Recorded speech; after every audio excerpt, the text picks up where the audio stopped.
आइए बच्चों, question number second का फर्स्ट पार्ट सॉल्व करते हैं। पूरे जोश के साथ, उम्मीद के साथ हम हमारे क्वेश्चंस को सॉल्व करेंगे ताकि हम इसके अंदर जो बारीकियां हैं उनको समझ सकें। जब हम बोर होकर पढ़ते हैं तब हमारा दिमाग एक्टिव नहीं होता, और जब हम एक्टिव होकर पढ़ते हैं तो हम ज़्यादा सीखते हैं। देखो, क्वेश्चन नंबर 2 का जो फर्स्ट पार्ट है वो ये पूछ रहा है आपसे कि अगर हम एक न्यूमरेटर में एक ऐड कर दें और डिनोमिनेटर में से एक सब्ट्रैक्ट कर दें, तो मान लीजिए आपने लिखना है लेट द न्यूमरेटर x और लेट द डिनोमिनेटर y। ये तो आप लिख लेंगे, मैंने बोल दिया, लिख लीजिए। इसके बाद न्यूमरेटर में x 1 ऐड कर रहे हैं तो x प्लस 1 और डिनोमिनेटर में से एक निकाल रहा है x y माइनस 1। तो हमारे पास जो वैल्यू आ रही है वो कह रहा है वो 1 के बराबर है। ठीक है, पहले हम इसको सॉल्व करेंगे। ये y माइनस 1 है, यहाँ इसके साथ मल्टीप्लाई में चला जाएगा। x plus 1 is equal to y minus 1। अब इसको सॉल्व करेंगे, x minus y plus 2 is equal to 0। ये हो जाएगी आपकी इक्वेशन पहली, क्योंकि माइनस 1 यहाँ जाके प्लस का हो जाएगा, प्लस का 2 हो जाएगा, या फिर ये प्लस का है यहाँ जाके माइनस का 2 हो जाएगा। बात एक ही है। ठीक है, अब हम क्या करेंगे, सेकंड सिचुएशन कह रहा है कि अगर हम ऊपर वाले को तो सेम रहने दें और डिनोमिनेटर के अंदर 1 ऐड कर दें। कह रहा है कि न्यूमिनेटर को तो x रहने दें और डिनोमिनेटर के अंदर y प्लस 1 कर दे, तो जो हमारा फ्रैक्शन है वो 1/2 बन जाएगा। तो ये भी आसान है। देखिए, ये यहाँ डिवाइड में यहाँ जाके मल्टीप्लाई में हो जाएगा। 2x is equal to y plus 1। 2x यहाँ लिखते हैं हम 2x minus y minus 1 is equal to 0। ये बन गया आपकी इक्वेशन नंबर सेकंड। अब आपको पता है इसको किस मेथड से सॉल्व करना है। आप कहेंगे सर ये एलिमिनेशन मेथड से सॉल्व करेंगे। ठीक है, अब देखिए बच्चों, ये y सेम है, इसलिए हम क्या करेंगे, सिर्फ साइन चेंज कर देंगे। माइनस प्लस प्लस, y से y कैंसिल हो गया, माइनस का x प्लस का 3 इज इक्वल टू 0। या फिर आप ऐसे कह सकते हैं, माइनस का x माइनस का 3, माइनस से माइनस गया, x की वैल्यू आ गई 3। अब हमें क्या निकालनी है, y की वैल्यू निकालनी है। अब हम y की वैल्यू किसी में भी पुट कर देंगे। फर्स्ट में पुट कर लेते हैं, छोटी है। x की वैल्यू पुट करते हैं 3। देखिए 3 minus y plus 2 is equal to 0। 3 plus 2 5, minus का y यहाँ प्लस का 5 इज इक्वल टू 0, माइनस का y इज इक्वल टू यहाँ प्लस का यहाँ जाके माइनस का 5। y की वैल्यू आ गई 5 और x की वैल्यू आ गई थी आपके पास 3। चेक कर लीजिए क्या हमने सॉल्यूशन ठीक किया है। देखिए, y की जगह रखिए 5, x की जगह रखिए 3। 3 2 5 माइनस 5 0। वेरिफिकेशन भी आप करेंगे तो हमारा जो सॉल्यूशन है वो बिल्कुल ठीक है। अब हमने फर्स्ट पार्ट कर लिया, अब हम सेकंड पार्ट देखते हैं। ये बच्चों, क्वेश्चन नंबर सेकंड का सेकंड पार्ट सॉल्व करते हैं। ऐसा क्वेश्चन मैंने आपको करवाया हुआ है, एज वाला क्वेश्चन है। 5 years ago Noori was thrice as old as Sonu, और 10 years के बाद वो ट्वाइस हो जाएगी। तो बताओ कि उनकी प्रेजेंट एज क्या है। और आपको इस तरह के क्वेश्चन मैंने कराए हुए हैं। हम क्या कर लेंगे, हम मानेंगे let the present age is, let the present age of Noori, मान लीजिए x, और let the present age of Sonu y। Sonu ही है ना, हाँ ठीक है बच्चों, हमने प्रेजेंट एज मान लिया। अब हम चलेंगे 5 साल पहले। ठीक है बच्चों, 5 साल पहले क्या हो जाएगा, x minus 5 is equal to y minus 5। दोनों ही 5-5 साल कम हो जाएंगे। लेकिन अब आपको ये बताना है कि नूरी जो थी वो कितने गुना थी? नूरी थी जो 3 गुना थी। अगर नूरी 3 गुना थी तो इसके साथ 3 लगाएंगे क्योंकि बराबर करना है हमें। तो इक्वेशन क्या बनेगी बच्चों? पहली ये बनेगी, इसको यहीं करते हैं, x minus 5 is equal to 3y minus का 15। सोल्व करेंगे आपके पास आ जाएगा x minus 3y is equal to minus 15 plus ये आ जाएगा आपके पास माइनस का 10। ये बन गई इक्वेशन 1। यहां तक किसी को कोई दिक्कत नहीं। अब क्या होगा 10 साल के बाद? 10 साल बाद क्या होगा? x प्लस 10 और y प्लस 10, यही तो बात थी। अब क्या होगा? जो नूरी है वो 2 गुना रह जाएगी, तो ये 2 इसके साथ मल्टीप्लाई कर देते हैं। x plus 10 is equal to 2y plus 20। Further solve करेंगे आपके पास आ जाएगा x माइनस 2y, 20 माइनस 10 कितना हो जाएगा बच्चों? आप कहेंगे सर 10 हो जाएगा। ठीक है, ये यहां रख देते हैं second equation, x minus 2y is equal two plus का 10। ठीक है, समझ में आई? किसी को कोई दिक्कत नहीं? एलिमिनेशन मेथड लगाएंगे, माइनस प्लस माइनस। ये क्यों किया? ताकि x से x कट जाए। ठीक है, ये कितना आ गया? माइनस का y इज इक्वल टू कितना आ गया? माइनस का 20। y से तो माइनस से माइनस गया, y की वैल्यू 20 आ गई। अब क्या करेंगे? x की वैल्यू फाइंड आउट करेंगे। वैल्यू पुट करते हैं y की 20, x माइनस 320 जा 60 इज इक्वल टू माइनस 10। तो x की वैल्यू क्या आ जाएगी? यहीं आ जाके प्लस का हो जाएगा और वैल्यू आ जाएगी 50। ठीक है, y 20 x 50। चेक कीजिए क्या हमने इक्वेशन ठीक बनाई है? x की वैल्यू रखी 50 माइनस 320 जा 60 और वैल्यू आ जाएगी माइनस 10। इसका मतलब हमने हमारी जो एजम्पशन की थी, ये x की वैल्यू जो निकाली है 50 और 20, वो बिल्कुल सही है। ऐसे क्वेश्चन हमने पहले भी किए हैं और ऐसे क्वेश्चन आपको लाइफ टाइम काम आएंगे।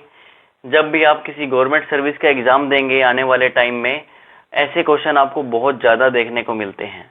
हर एक एग्जाम में एक या दो क्वेश्चन जरूर मिलेगा। तो बेहतर होगा आप अभी से इन क्वेश्चंस के लिए प्रिपेयर हो जाए। ठीक है, अब हम क्वेश्चन नंबर 3 करेंगे सोल्व, पार्ट 3। आइए बच्चों, क्वेश्चन 2 का पार्ट 3 सोल्व करते हैं। बहुत इंपॉर्टेंट क्वेश्चन है, ध्यान से समझना और पूरा नोट करते जाना। क्वेश्चन पूछ रहा है कि सबसे पहले तो आपको ये पता होना चाहिए कि अगर हमें 2 डिजिट नंबर को एक अलजेब्रिक फॉर्म में लिखना है तो आप कैसे लिखेंगे। 2 डिजिट नंबर होता है बच्चों, जैसे मान लीजिए हमने मान लिया 68। आप इसको कैसे लिखेंगे? 60 प्लस 8। ठीक है बच्चों, इसका मतलब क्या है? 6 के साथ किसकी मल्टीप्लाई है? 10 की, प्लस 8। ये चीजें समझनी बहुत जरूरी है। अब आप क्या कर सकते हैं? इनको x मान लो, x को y मान लो, किसी को भी मान लो। हम यूनिट डिजिट को मान लेते हैं x। यूनिट डिजिट क्या हो गया हमारे पास? x। यूनिट मतलब इकाई का अंक, और दहाई इसको मान लेते हैं y। ये हो गया 10th डिजिट। ठीक है बच्चों, अब देखिए जो 10th डिजिट है वो किसके साथ मल्टीपल में है? आप कहेंगे सर 10 के साथ मल्टीपल में है। तो अगर मैं यहां 6 की जगह पे y पुट करता हूं तो आपके पास आ जाएगा 10y प्लस x। ये एक फॉर्म बन गई हमारी। आप कहेंगे बन गई सर। ये हो गया आपका जब आपको 2 डिजिट नंबर इस तरह से लिखने हो। और 3 डिजिट नंबर लिखने होंगे तो कैसे लिखोगे? 3 डिजिट नंबर। 3 डिजिट नंबर के लिए हम क्या करेंगे? मान लीजिए आपके पास है 104। ठीक है बच्चों, इसको आप कैसे लिखेंगे? 100 प्लस 4। ठीक है, इसको मान लीजिए x, इसको मान लीजिए। अब ये 100 जो है ये हो गया आपका एक तरह से y, ये 1 हो गया y, और मल्टीपल में क्या हो गया 100। इसको इस तरह से समझिए। तो इसकी जो 3 डिजिट नंबर की जो फॉर्म बनेगी वो बनेगी 100y प्लस में x। इन चीजों को ध्यान में रखना। बेसिक था, इंपॉर्टेंट था, बहुत ज्यादा इंपॉर्टेंट था, हमेशा काम आएगा कि 2 डिजिट नंबर की डायरेक्ट फॉर्म। अब आपको दोबारा बताने की जरूरत ना पड़े कि भाई इसकी फॉर्म 10y प्लस x होती है।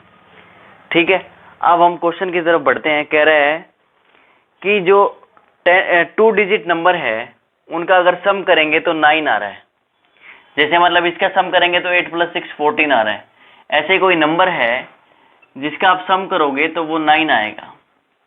अब मैं इसको यहां पुट कर रहा हूं। यूनिट डिजिट आपने मानना है x और 10th डिजिट मानना है आपने y। ठीक है, जैसे हमने किया। बच्चों आपने देखा, अभी हमने फॉर्म देखी थी, क्या बनी थी हमारे पास फॉर्म? ये बनी थी 10y प्लस x। ये होती है 2 डिजिट की फॉर्म। ये एक हमने फॉर्म डिस्कस की।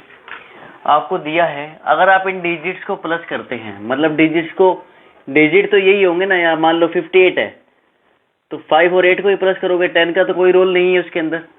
तो इसका मतलब x plus y is equal to 9। ये आपको इक्वेशन 1 दी हुई है। ठीक है बच्चों, समझ में आ गई बात इतनी? अब ये कहता है कि हमने जो ये फॉर्म बनाई है इसका 9 गुना, देखिए 10y plus x is equal to, इसका रिवर्स कर रहे हैं हम। रिवर्स करने का मतलब हो जाएगा 10x प्लस y। डिजिट्स को रिवर्स कर दिया। ठीक है बच्चों, समझ में आ गया? ठीक है, जो इसका जो 9 टाइम है, इसका जो 9 टाइम है वो 2 गुना के बराबर है जब हम इसका नंबर को रिवर्स कर देते हैं। समझ में आ गया बच्चों? नोट कर लेना। अब देखिए 9 × 10 करेंगे 10y आ जाएगा आपके पास। ठीक है बच्चों, यहां तक कोई दिक्कत नहीं है। 90y plus 9x is equal to 20x plus 2y। लिखिए 90y plus 9x 20x plus 2y। Value find out करेंगे 90y minus 2y plus 9x minus 20x is equal to 0। 90 में से 2 गया 88y minus 11x is equal to 0। ये आपके पास equation बन गई second. ठीक है बच्चों, अब आपको पता है हमें क्या करना है। हम अब वैल्यू निकालेंगे। इसको देखिए, इस सेकंड इक्वेशन को भी छोड़िए, अभी हम थोड़ा और सॉल्व करते हैं इसको। नहीं रुकिए, 88y is equal to 11x, y is equal to 11, x is equal to 88। 11 1 जा 11, 11 8 जा 88। तो आपके पास x की वैल्यू क्या आ गई बच्चों? 8 आ गई। अगर x 8 रखेंगे और y 1 रखेंगे तो आपके पास वैल्यू आंसर आ रहा है आपका 9। तो यही आपको निकालना था कि x और y की वैल्यू निकालनी थी। और साथ में क्या फाइंड आउट करना है आपको इसके अंदर, जरा एक सेकंड रुकिए, मैं एक बार क्वेश्चन देख लूं। हाँ, आपको ये प्रूफ करना था, आपको ये बताना है कि वो नंबर क्या होगा। आपको पता है ये क्या था? 10y। देखिए 1 × 10 प्लस 8, तो क्या हो जाएगा? ये हो जाएगा 10 प्लस 8, कितना हो गया आपके पास? 18। अब ये वैल्यू आपको पता है क्या दी हुई थी अपने को? x प्लस y 9 था। ये है हमारे पास y, ये है हमारे पास x, दोनों को ऐड करेंगे तो 9 आ रहा है, तो 9 आ रहा है। आपका मतलब हो जाएगा ये हेंस वेरीफाइड। हमने जो x और y की वैल्यू निकाली है वो बिल्कुल ठीक है बच्चों। दोबारा देख लो, क्या है, आपको एक फॉर्म बनानी थी जो 2 डिजिट फॉर्म होगी, जिसका हमने बनाया 10y प्लस x। क्यों बनाया ये आपने देख लिया। अब फर्स्ट आपको according to question first condition दी है आपको, x प्लस y जो है वो 9 है। सेकंड, इसी चीज को इसके अंदर एक्सप्लेन किया हुआ है कि इसका 9 गुना जो दिया हुआ है, और अगर इनके डिजिट्स को रिवर्स कर देंगे, मतलब यहाँ 81 होना था, अगर यहाँ आपका 18 आया है तो यहाँ 81 आएगा। ठीक है बच्चों, तो अब इसको सोल्व करने पे हमने x और y की वैल्यू निकाल ली और हमने देखा हमने जो किया है वो बिल्कुल ठीक किया है। बड़ा ही इजी क्वेश्चन था, समझ में आया होगा आपको। ठीक है, और जो हमारे पास सेकंड वैल्यू होगी वो क्या होगी, अकॉर्डिंग टू दिस क्वेश्चन आप इसको सेकंड मान लीजिए। ठीक है, फर्स्ट और सेकंड। ठीक है, समझ में आई बात? ओके।